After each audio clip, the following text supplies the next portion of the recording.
what made you decide to pursue a career in motion pictures? Well, I went to USC, University of Southern California. I'm originally from New York, and I came out here to go to college. And the truth to be known, I started out, I wanted to be a sports writer. I loved writing, and somehow I gravitated towards sports, and I had a double major at USC in journalism and cinema. And so I always, since I was a kid, I loved going to movies. And I remember my folks in those days, they would take us to twin bills or double bills or whatever, double features. And you'd see two movies at the price of one for probably 50 cents or something like that, something outrageous. And ultimately, the newspaper was impossible. What happened, actually, I graduated from USC, and it was during the Korean War. And I was immediately in the Army. In those days, you didn't fight it. Yeah, you grew up, your country called, you went. So how dumb were we? and off I went. And I wound up being a speechwriter, one of several, for the commanding general of the United States Army of the Pacific. His name was General Michael Daniels. He'd like to be called Iron Mike. That's a great Army, but it's true. So then when I got out of the service, I was in the service for 2 years.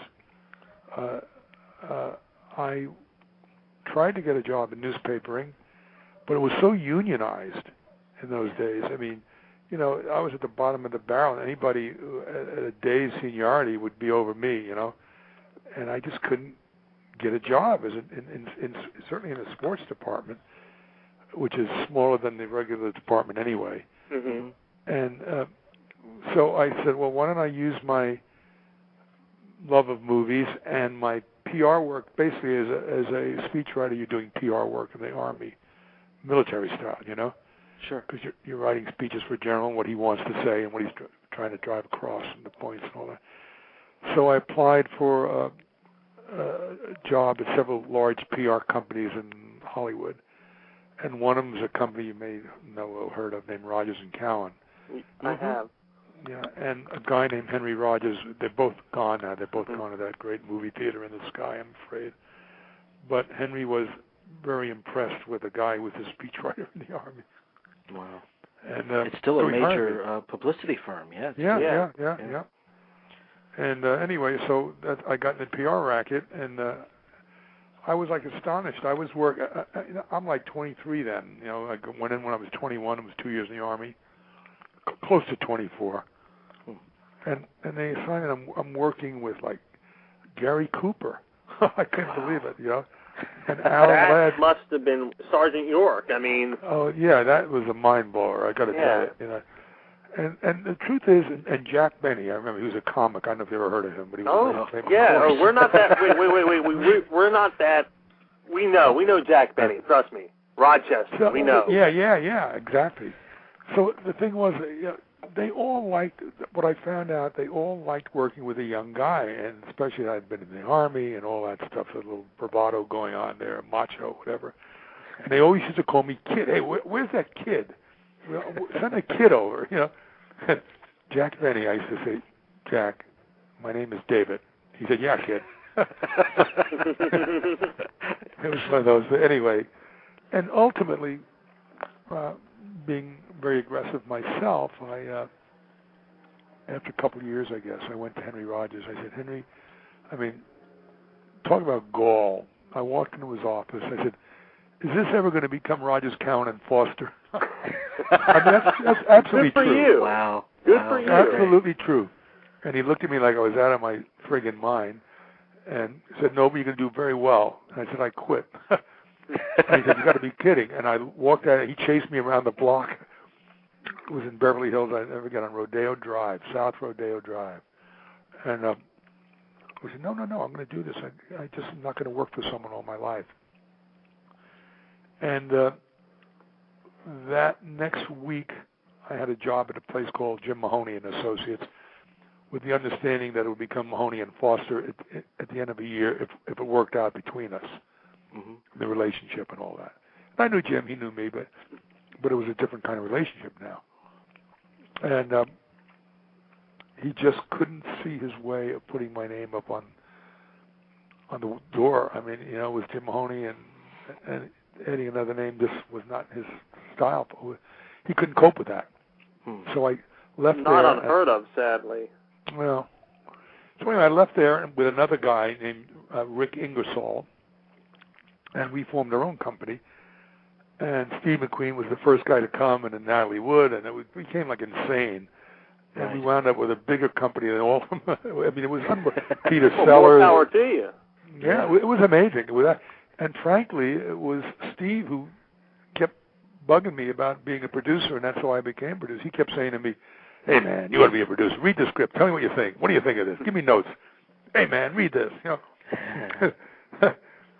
Well, I definitely want to talk to you about Mcqueen. Getaway, yeah. But before we get to that, talk about McCabe, right? Yeah, the first project. Yeah. So you're looking for, I would imagine, a property, and you find this novel, McCabe? No, I mean, everything's got its own story. It was fascinating because I went to Paris for a meeting. I had a partner there named Mitchell Brower.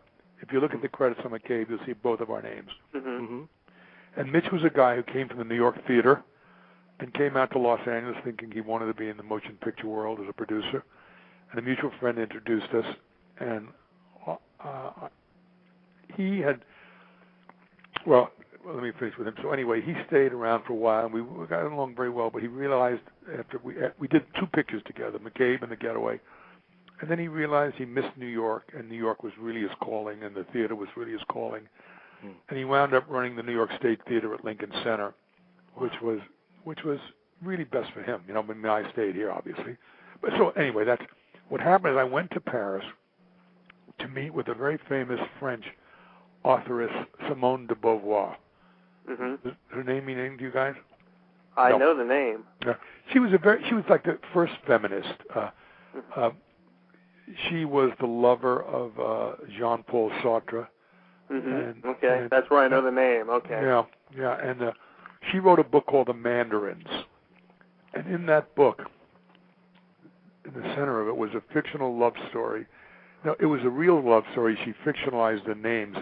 She had a big love affair with an American, underbelly novelist named Nelson Algren. Okay. Walk on the Wild Side, wrote a lot of tough American stories. And they had a big, big love affair. And Mitch and I thought that would make one hell of a movie. The Man with the Golden Arm, right? Yes, same guy. Okay. Same guy.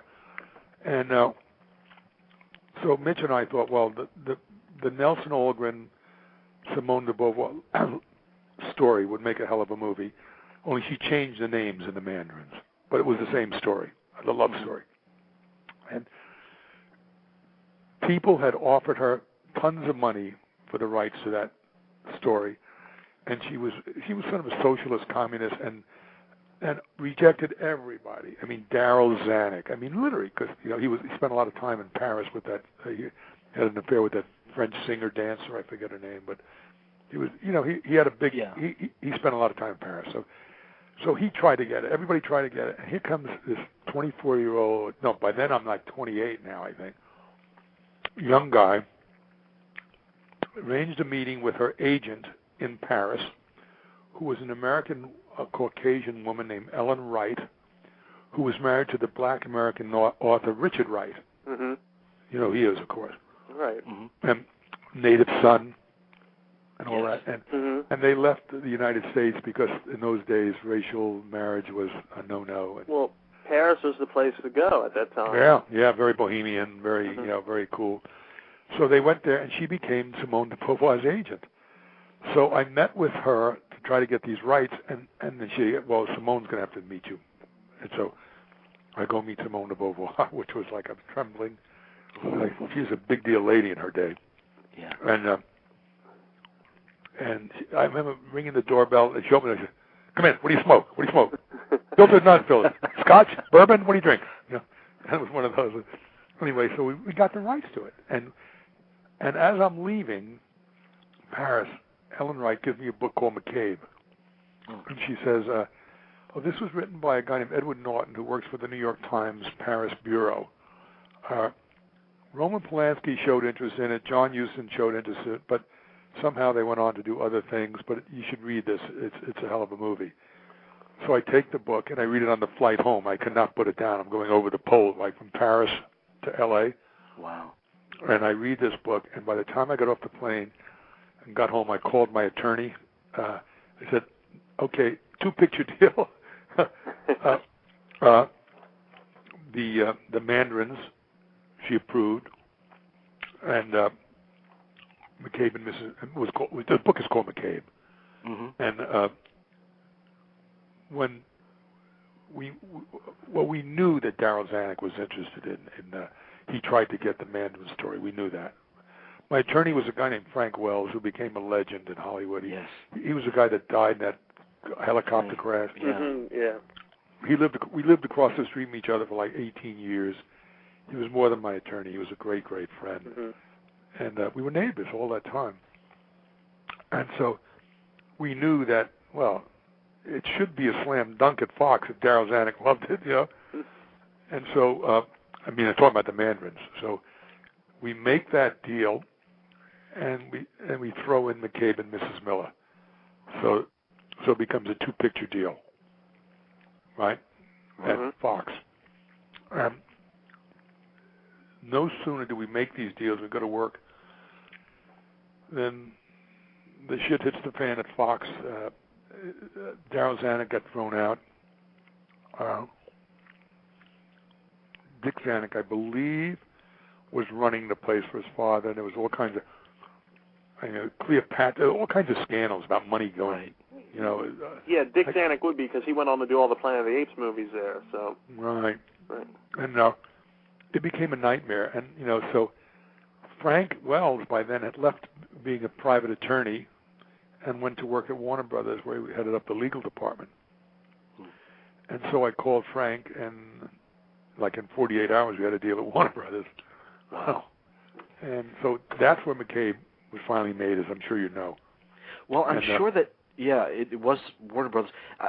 Tell me about the book and that flight, and when you read it, what struck you about it? What made you think this has to Well, be the characters were just great. I mean, both McCabe and Mrs. Miller, Yeah. They were just great. And frankly, I'm kind of a nutcake for research and history in these kind of stories, and it's all it's a fictional story, but it's set in a completely factual setting. I mean, the Chinese did come and build the railroads in America, and I don't know if you remember the beginning of the picture is Chinatown, and he dies in China. She dies in Chinatown, smoking the opium pipe. Right. And I remember spending hour upon hour upon hour at USC, the Chinese Studies Department, researching the Chinese in the West. And that really turned me on. Plus, the characters were very, very rich. I mean, he was such a goofball. I mean, he wanted to be such a big-time guy, and he was never going to be a big-time guy. Yeah. I'm sure you guys remember the story. And I sort of felt really sorry for the guy, just here he was kind of a loser type guy, and he had this big opportunity. He thought to himself, and then he goes down to that town at the bottom of the hill, the mountains, where he meets Mrs. Miller, or Mrs. Miller overhears him rather. And the idea of a woman, an English woman in the West, being entrepreneurial herself, and going to him and saying, what do you mean you're going to run a whorehouse? You don't know about a whorehouse. You know when they have their period. You know when they do this. And they keep firing off all this stuff about women that he's overwhelmed. And so, I mean, I think it was the characters set, and it was not a classic Western in terms of horses and shoot 'em up and stuff. And that's what interested me too. The West was the setting, but it was not. That story could take place today, And I couldn't. I mean, I remember reading on the plane. I could not put the damn thing down. I mean, I read it, and it's from Paris to L.A. nonstop is like 12 hours. Yeah. Think about that. Oh, my God. Well, you've mentioned a couple of very interesting things that lead to my next question, because you mentioned the strength being the characters. Right. And it not being your typical Western. And if Robert Altman is known for anything, it's kind of for genre deconstruction and not necessarily being interested so much in the story as the people that pop. Yeah. More like genre Armageddon, really. And language, dialogue, language. Yeah. Well, that was interesting too, because nobody really knew Bob Altman in those days. He did a picture called I think it was called Sunday in the Park in Canada, and then not Sunday in the Park. What am I talking? Wasn't that a play, Sunday in the Park? I think with George. Yeah. No, it was a picture he did in Canada with Sandy Dennis, I think. If you look up his bio, it was before, and then he did. Point is, he came to the States to do. Well, he is an American, but he came back down to Hollywood to do MASH. So, hey, that Cold Day in the Park. Cold Day in the Park.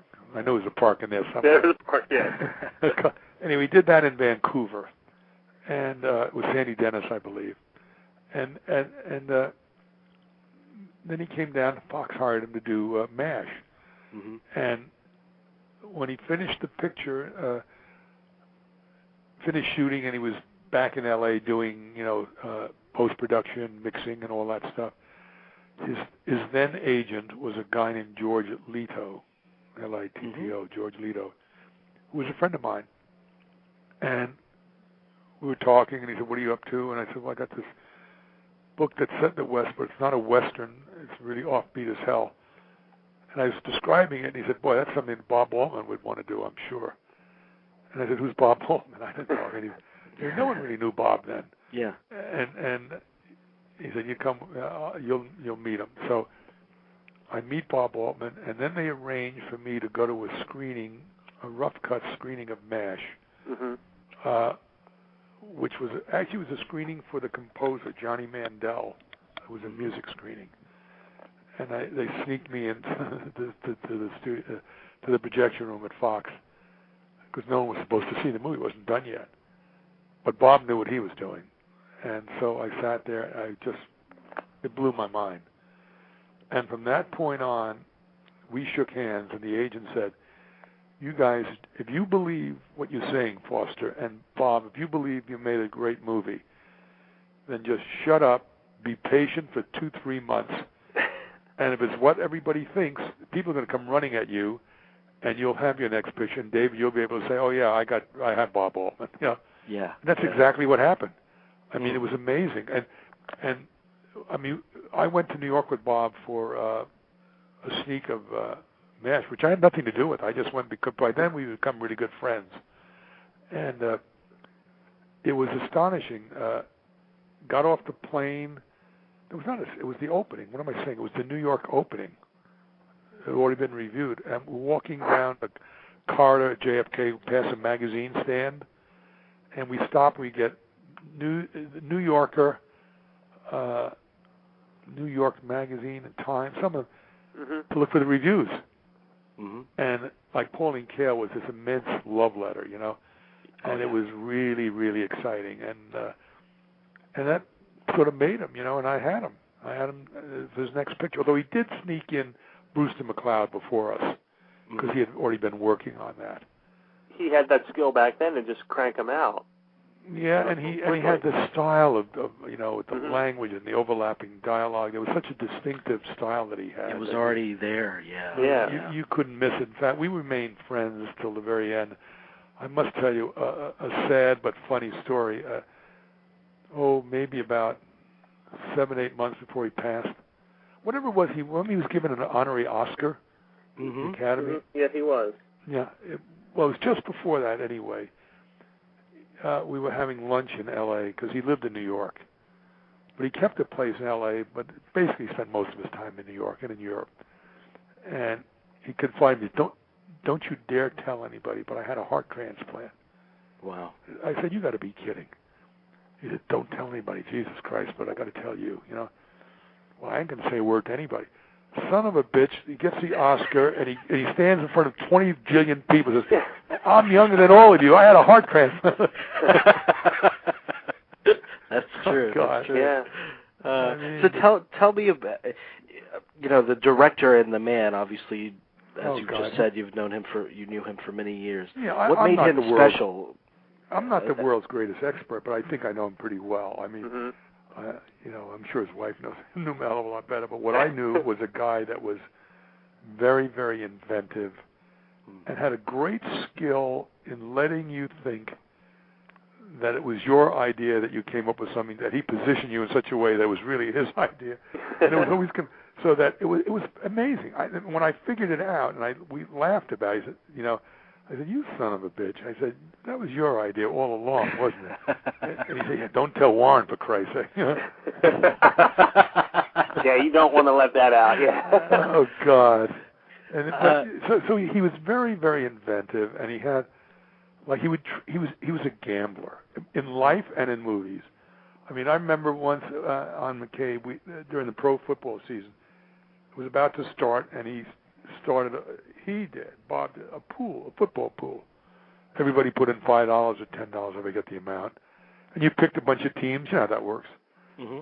You know what a football pool is, right? Mm-hmm. Sure. Right.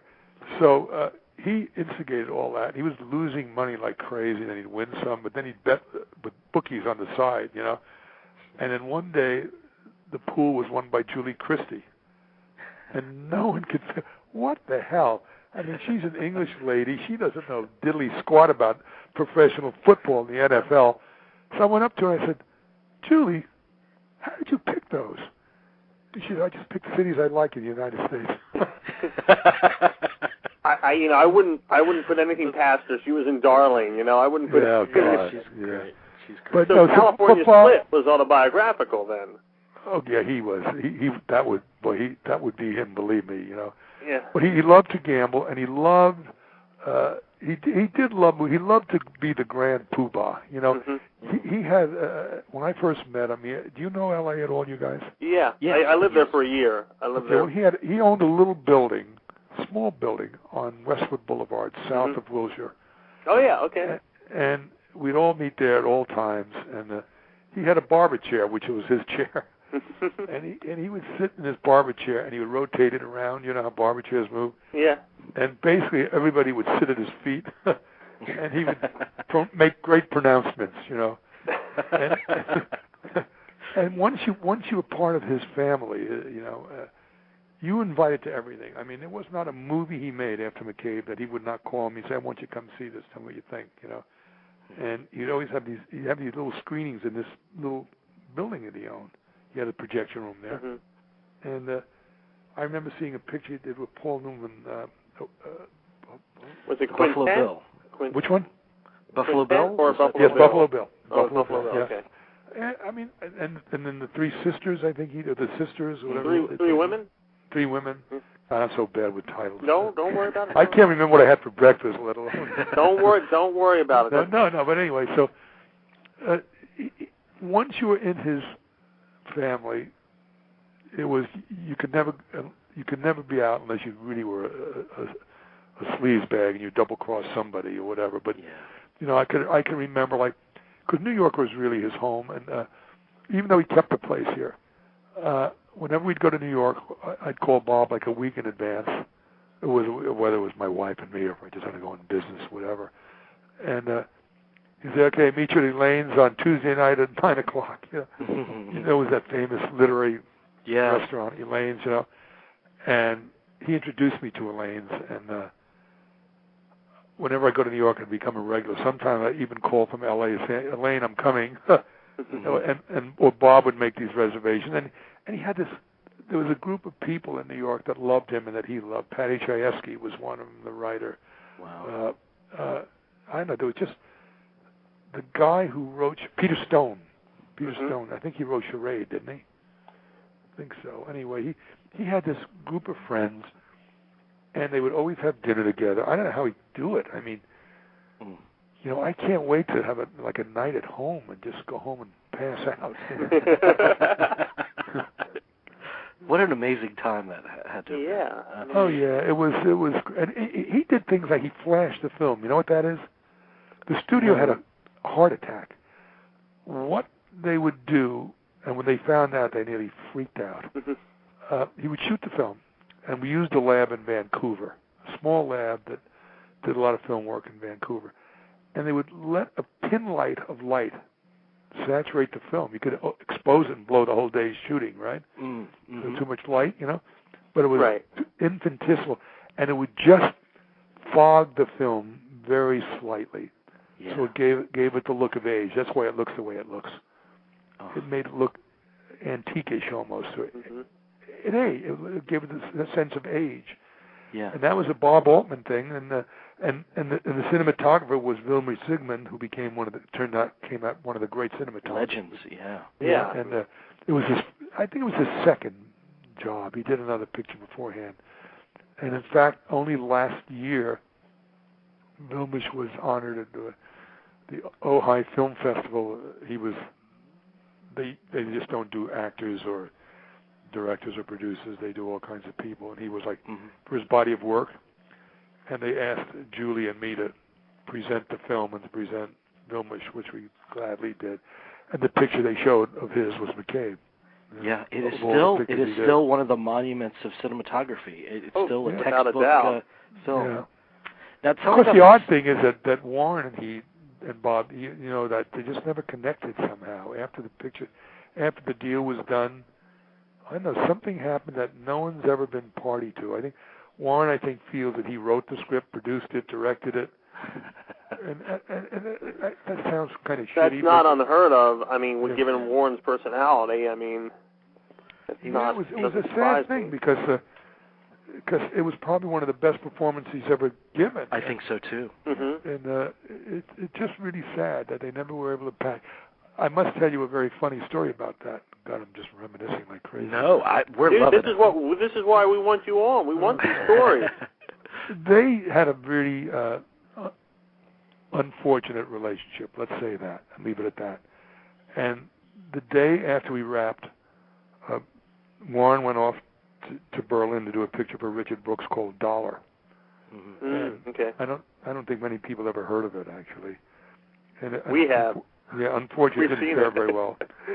Didn't fare very well, And so, and Bob got really angry because when that book, Drugs, Something and Something, that famous book about the 70s. Easy Riders, Raging Bulls. Yeah. Oh, I can see where he would hate that. Okay. Yeah, and Warren was quoted saying he wrote a lot of it and he directed some of his, and Bob was ready to sue him. Mm-hmm. He said he produced some of it. And, and all I can remember is I developed a script with Bob. I made the deal at Warner Brothers with Frank Wells. Bob chose to do the picture in Vancouver because he did A Cold Day in the Park in Vancouver, so he knew the place. So for him to say that was just offensive as hell. And it was my first film, so it was a lesson for me, So anyway, they didn't talk for a long time because Bob was ready to sue him when that book came out because of the quotes that he gave. Mm-hmm. So many, many, many years later, well, the book was out maybe, 5, 6 years, something like that. I am having lunch with a director friend of mine named John Amiel, and we're having lunch at a restaurant in West LA called the LA Farm, which is kind of a movie hangout. And so I meet Johnny Meal there, and as I walk in at another table, about 4 tables away, I see Bob Altman, who was mixing that Richard Gere Doctor's picture. Dr. T, yeah. Okay. Yeah. This restaurant, LA Farm, is part of a group of a studio called Lantana, if that means anyone. Anyway, this restaurant is there, and I've done 3 movies out of Lantana. It's a great place, and Bob and Lucas Sound is there, so you can do your mixing in LA without going up north, Okay. So that's where Bob did a lot of his mixing. And I walk in, and there's John. I say, I'll be right over. And I see Bob says, come on over, man. Come on over. So I have John Neal come over. And he was thrilled to meet Bob Altman, actually. And we had a nice visit. And then John went back to the table, waited for me. And then Warren Beatty walked in. And I'm standing I'm standing up saying goodbye to Bob, you know, and there's Warren. He walks over, and the three of us hugged. And it was standing up, and it was like the first time, I can't tell you, I mean, I don't know the last time, the last time you saw him was at the end of the picture. Mm-hmm. And it was like nothing had ever happened. I want to believe that it was like his way of making up. I don't know. Yeah. It was unfortunate because, you know, Julie got nominated for the Best Actress that year for McCabe, and Warren didn't, which I thought was a cheat. He got robbed, and it really was. Yeah. Mm-hmm. I'm sure that pissed him off, and I don't know. It never. That was the only time I ever saw them really together after that. You know. Well, that's great that they had a moment where it wasn't. Yeah, you know. I'm sure he passed on. I'm sure Warren had lots of regrets. Yeah, but it's clear when you see the movie, this is an Altman film. I mean, there's no doubt about it. God, yes. God, and I'm wondering when you watch the finished product, you've obviously been through it from its inception. Right. Does it surprise you? Always. Yeah. I mean, as talented as he is, I always find different things I didn't realize before in it, and like watching the Carpenters build a town. Mm-hmm. The last time I looked at it, oh my God, I remember that now. We actually hired real carpenters that lived and worked. They were professional carpenters, and we had them all go into wardrobe and said, "You're living in 1900. Pick out what you would wear." And they literally built the town while in the background we were shooting scenes in the foreground. I mean, you know, you would ordinarily hire guys to do that, you know. Right. Carpenters, but we wanted to make sure they were like in the movie. It looked like the town was growing, you know. There's that sense, yeah. Yeah. So they actually went. Each one of those guys was not an actor. A couple of them were actors, but most of them were real carpenters. And they went in and said, I would wear that probably, and I would wear that, and and then they'd pick out what they would wear. They wear it every day to work. But I mean, things like that. It was astonishing. And then I must say, and my mind is going crazy right now, is we had a big screening in New York. Did you ever hear about the Criterion Screening? The Criterion Screening. The Lowe's Criterion was a big theater on Broadway, and it was a big press screening, and all the critics in New York and friends. It was like one of those big movie theaters of the 1940s, like 1,000 people or whatever, you know. And the sound system went out, and the sound as it was tricky because of the overlapping, sure, you know, and it just was all screwed up. And Bob ran up to the booth, and everybody was panicking and stuff, and finally it simmered down. But it haunted Bob, and that night we had agreed that we were going to meet at the Russian Tea Room, which is a popular restaurant in New York. And so we all met there, Warren, Julie, Bob and his wife, me and my wife, and whoever else, I can't remember, the editor, Louis Lombardo. And in the middle of it, Bob got up and ran out in the street. He was going to go home. He wanted to see his mama. He was going to go back to Kansas City to see his mom. It was like, I got to go see mommy, you know. He was so shook up by it all, you know. It was an amazing thing. Warren and I had to get him in the middle of 57th Street and drag him back into the restaurant. Wow. You know, there's something about this film, and I told you when we spoke last week that I discovered it just a few years ago. And it's impossible for me to describe its effect on me and how it achieves that effect. There's something very magical about it, but something heartbreakingly sad as well. Yeah. It's beautiful, but so kind of sad. It's very sad. Very sad. Yeah.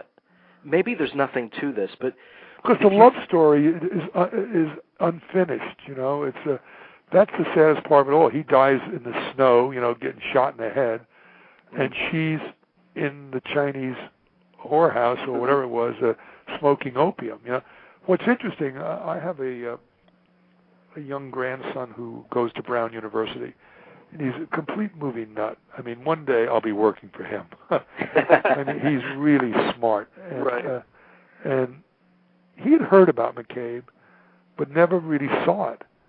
And then I think there was a screen. There's a place out here called the Aero Theater, which runs. Oh, that's great. Oh, that's a great place. Yeah, old movies and stuff, and they had one of those things. And anyway, and he's like 20 years old, 19 years old, and Drew is so touched by this, you know, and the picture's like 30 some odd years old, you know, and it's compelling to people when they see it, and there's something about it that haunts you. It really is haunting, you know. It's like one of my proudest moments, Frank. I might have told it to you the other day when we spoke, Jamie. The Museum of Modern Art Film Archives called me, oh God, a bunch of years ago, whenever it was, too many years ago, asking if they wanted a print for their archives, which is kind of a big honor, I think, you know. That's enormous. So I got Warner Brothers to send them a print, right? So a bunch of years later, I'm in New York with my oldest boy, who then is maybe 14. He's now a very successful producer. His name is Gary Foster. His first film was Sleepless in Seattle. Oh, good God. Well, I mean, following in his father's footsteps. Yeah, but your first film was McCabe and Mrs. Miller. We have a dynasty. My middle son is the president of IMAX, so stop with that. So anyway, so Gary is 14 years old, and I take him to New York the first time. I'm on a business trip. We're screening The Getaway for Pauline Kael and for that other lady at New Yorker. What the hell is that other woman critic? Oh, God, I know who you're talking about. Judith Crist. Judith Crist. Right. Mm-hmm. Judith Crist. And all these people, you know. And now I'm a producer, and my ex-partners in the publicity business, one of them is Lois Smith. You may know that name. I don't know. She's my old company. When I left, they folded into a place called PMK. Mm-hmm. And so I take Gary to the, you know, Time to Kill. I didn't think about it initially. And we go into the Museum of Modern Art, you know, and we're wandering around. And then I realized, holy Christ, my movie is somewhere in the basement here, somewhere, you know. I wonder if it's in the catalog. You know, you go to a library, you open the file of the catalog thing, you know. Uh-huh. So I walked over there with Gary. I said, let me see something, Gary. And there it is, McCabe Mrs. Miller, and it says the cast is produced by, directed by. And I called him over. I said, look at this, Gary. This is one of the big thrills of my life, because I'm from New York originally. For my name and my film to be at the Museum of Modern Art, and he looks and he says David Foster, you know, and it says McCabe and Mrs. Miller, and it has Bob's name, of course, and Warren and everybody else, you know. It was really kind of a small, thrilling moment. It had to have been, a recognition of some sort, you know. Anyway, now I'm doing that with my grandsons. Both, two of them are crazy movie buffs. Lucas and Drew are just out of their minds about movies, and they go to all the old movies, which is that's great. Good, but I need to point out something. You say they're both movie buffs. Those are the people who should be making movies. Well, those two, not MBAs, not anyone else. Movie buffs, movie nuts should be making movies. Well, they go to Drew and Lucas go to the Aero every weekend when they're in town. When they, you know, they saw Summertime, the David Lean picture. That's the Katharine Hepburn one. Yeah. Did you know before he died, he said that's his favorite film that he ever made is Summertime. Well, that's interesting because his editor was a lady, Anne, won the Academy Award for Lawrence of Arabia. Christ, I can't think of her last name. I can't think of her name either. I know you're talking about. Well, she cut a movie for me, and she's to regale us with stories about David Lean. He was a curmudgeonly guy, you know, but amazingly talented. Oh, yeah. Amazing. Well, they spent like a couple of months. I remember, like for Ryan's daughter to get a scene just perfect, like a couple seconds. They spent 2 months. I know. He did that in the desert. Oh, the desert. Forget it. They spent 2 years in the desert. Watching the sun come up and go down. Yeah. Can't do that today. Let me ask you one more question about McCabe. Sure, please. Over the years, you know, I've read where you have said that, and you've told me that this is your favorite film from your resume. Sure. It wasn't really outside of Kael and a few other critics. It didn't receive the recognition it so deserved upon its release, did it? It's kind of grown in acclaim as the years have gone by. No, it didn't. Again, it was the serious film critics loved it. Truthfully, I don't think it ever made the cost of prints and ads. The the picture cost, I think in those days, God, don't hold me to this, but I think it cost about $7.5 million. That's what one bum actor gets today. It's amazing, isn't it? Yes, it is. It is. I think it cost about $7.5 million, and but a ticket then was about $1.25, I believe, something like that. And but it never made the cost of prints and ads, and maybe through starting with videotapes, video cassettes, and now with DVDs, and somewhere in between there was a short-lived laser discs. But maybe with the DVDs, it finally might have paid for itself. I have a VHS of the film in my hand right now. Yeah, well, I have one too at home. I have a DVD, I have a VHS, and I have a laser disc. I try to get them. I can't get them. I have a DVD of every movie I've ever made, because that'll be when I go to that great movie theater in the sky. At least I'll have something to leave my family. But I have those, and some of them I do have the laser disc and the videotapes, the videos, VHS. But no, it's just a film that is extraordinary. I think it's just so unique, and I'm happy with most of the films I've produced. I mean, some of them don't come out as good as you hope they would. I mean, the scripts sometimes are better than the ultimate film. Right. Sometimes the director doesn't see what the writer and the producer saw. Sometimes the actor, I don't know, it goes astray, as much as, and then I'm sort of a guy who's involved without trying. I think my reputation is I know what it is in town. My reputation in Hollywood is that I get along with people, because I don't see the advantage of being a prick. Yeah. I mean, I don't know what you gain by doing that. I just don't see that. Mm-hmm. But I think it's that and stories. I develop stories a lot, or I find stories that I like. The first 3 films I ever made were all paperback books that no one had ever heard of. But the point is that there are films that I'm so disappointed in that you give like your blood to it and your life to it, and it comes out and you say, oh my God, where the hell did this come from? Where did we go so wrong here? And then there are others, and the number one will always be my first child, I guess. Your firstborn. It's just a great movie. It is extraordinary, and you've been so generous with your time. Would you mind if I asked you just 2 more questions? Sure, go for it. I have to ask about The Getaway. Excuse me, sure. Because as luck would have it, I was reading through a book today, and I saw your name, and I don't know the truth of this or not. But what's the book? What's the book? I want to know the book. Huh? Mike Medavoy. Oh yes. His memoir. Okay. And he said he said in the book that he presented The Getaway to you because you knew Steve McQueen and he knew that you were a good producer, that you could get it off the ground. Is that accurate? I think it's pretty accurate. See, Mike and I go back a hell of a long ways. I mean, I first met Mike when he was an agent, and I was a publicist. As I said, that's how I started out in Hollywood. And we became really good friends, and we socialized. I remember a couple of times he came to my house with his wife, and my wife, the 4 of us, watched the Academy Awards together, instead of getting all gussied up. The best way to watch is your PJs, a couple of beers, and a corned beef sandwich, let me tell you. Couldn't agree more. I'm going to do that for next year. Yeah. But so yes, he knew my relationship with Steve, and that is absolutely true. And I can remember, oh God, now he's dead, I can say this, Sam, Mike was very close to Terry Malick, and I think still is, as a matter of fact. I think he was Terry's agent when he was at ICM, and when Mike was at ICM. And we both wanted Terry Malick to direct The Getaway. And we had a meeting with Steve McQueen in Palm Springs, where Steve had a second home. It's a very Hollywood meeting, I must say. Sitting around the pool. How gauche is that?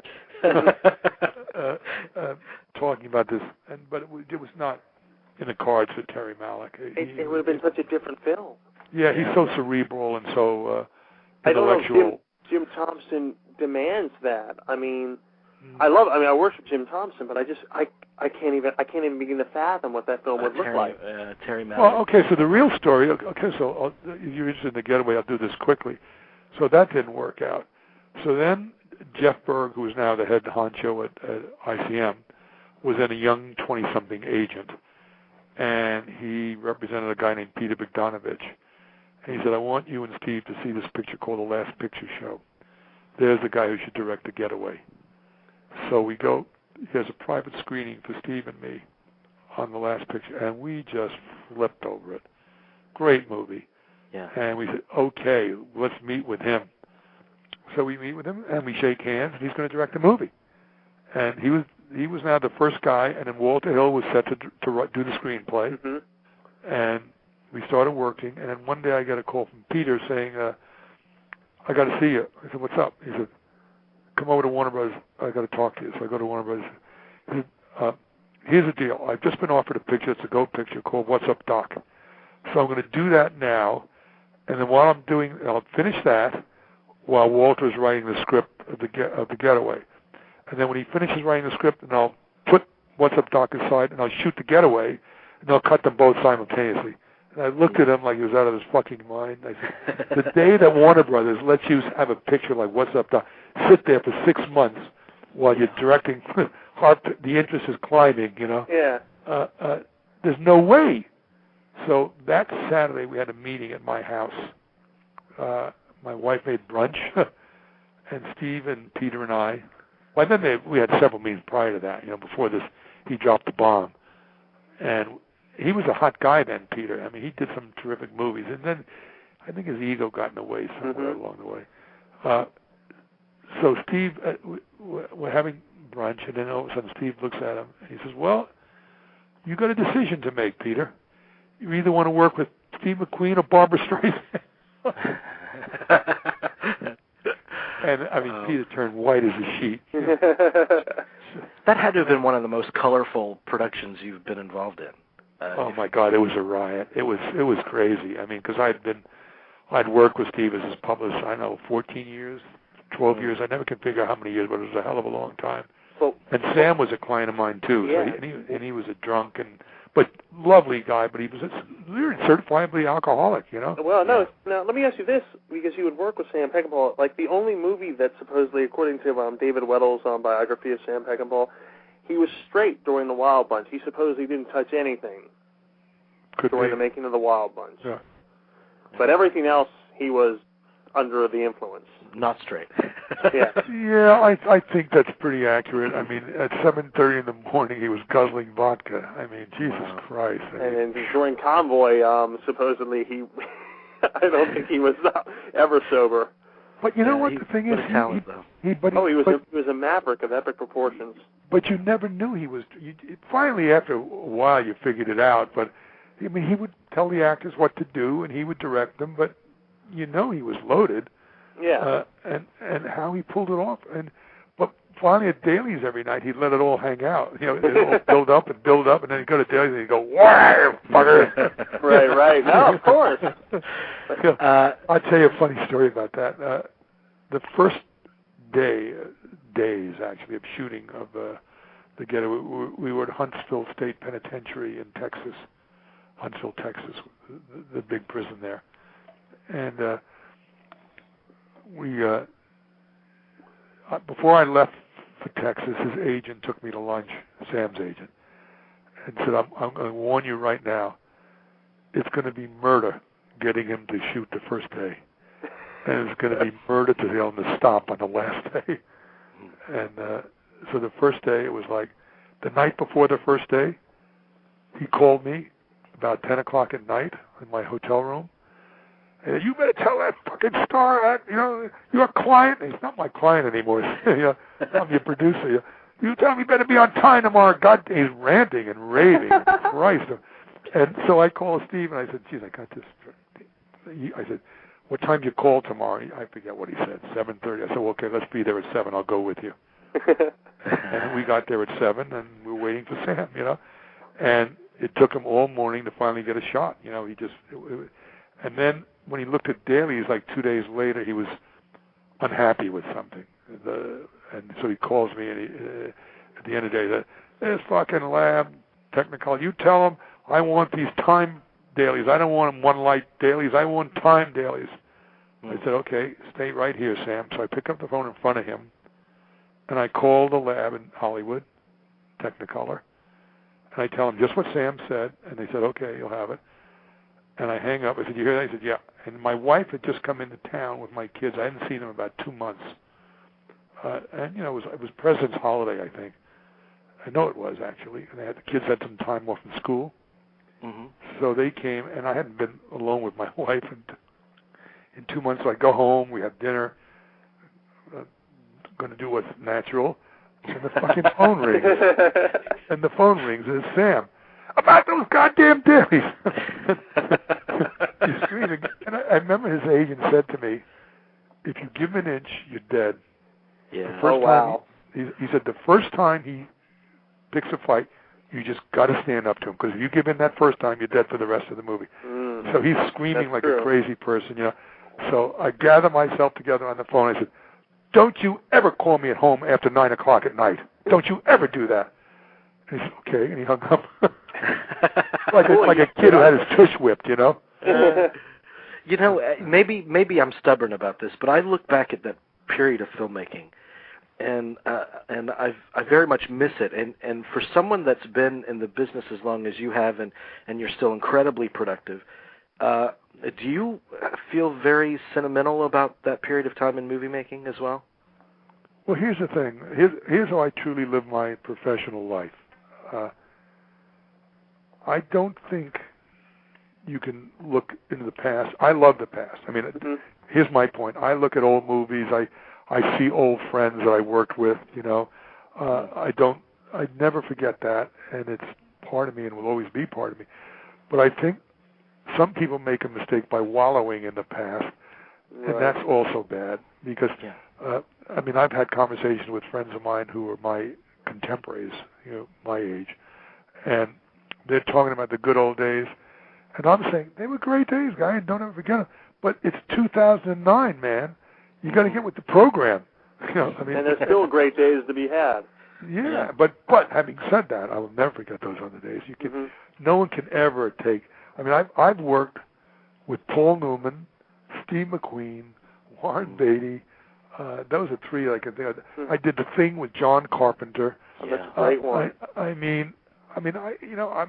worked with Meryl Streep. We did The River Wild. It was Curtis Hanson's first really big film, important film. I mean, a lot of barriers, or a lot of people. I still, whenever I see Meryl, like on Doubt, she was out here for the premiere. We had a hug and a nice talk. I told her she was a mind fuck. She laughed. She is. I said, now you're a nun. Last time you were a Jew. Last time before that, you do everything. She does everything. I said, you are a mind fuck. Let me ask you just very quickly about one of your upcoming projects. You can blot that out if you'd like to. I see you have several in development right now in various stages. What is the status of the Marvin Gaye story? Is that still yours? Oh, that is so sad. It's nowhere. I tell you what, I love that story. I love his music. Here's what happened on that. I have a friend who's an attorney in Century City here. Nice guy, really honorable, smart guy. Called me one day. He has a client in Phoenix who has the rights to the Marvin Gaye music, and wanted to do a Marvin Gaye picture. He'd never produced a movie in his life, but I worked with this guy and produced it with him, and so on and so forth. Marvin Gaye, my wife and I dated his songs, you know. Yeah. Absolutely. So the guy flies up. We have a meeting. Everything's cool. We get a director, F. Gary Gray. We get a writer, Charlie Mitchell, pretty damn good writer, and putting everything together. And then I keep being told the music. Got a deal on the music. Well, it turns out then Scott Rudin announces he's going to do the Marvin Gaye story. Oh, no. And he has Berry Gordy. Well, it turns out the guy that I met with has a deal in place to make a deal.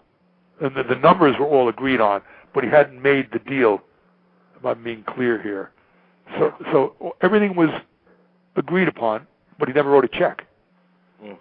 So he didn't own the rights. He didn't own the music. He had a deal to make a deal, if that makes any sense. Yeah, he jumped too early, yeah. And devastated, so I don't know what's going to happen. I think we'll Rudin do it. I don't know. I mean, how many pictures? I don't believe in doing. I don't see how you can do 3, 4, 5 pictures at the same time. He can figure that out. He does Revolutionary Road, Reader, this one, that one, all the. I don't know how you do that. I have to be there every day. That's the way I am, and I'm on the set every day, and I'm talking to people and slapping them on the back and looking at dailies and making my comments. And you can't do that if you're doing 3, 4 pictures at the same time. I don't see how you can. I know that's amazing, but you are obviously exceptional at what you do, and I just want to take the opportunity to thank you so much. Well, hey, it's been my pleasure talking to you guys. I'll listen to it on Sunday. Thank you. Good luck, you guys. All right, thank you. You're welcome.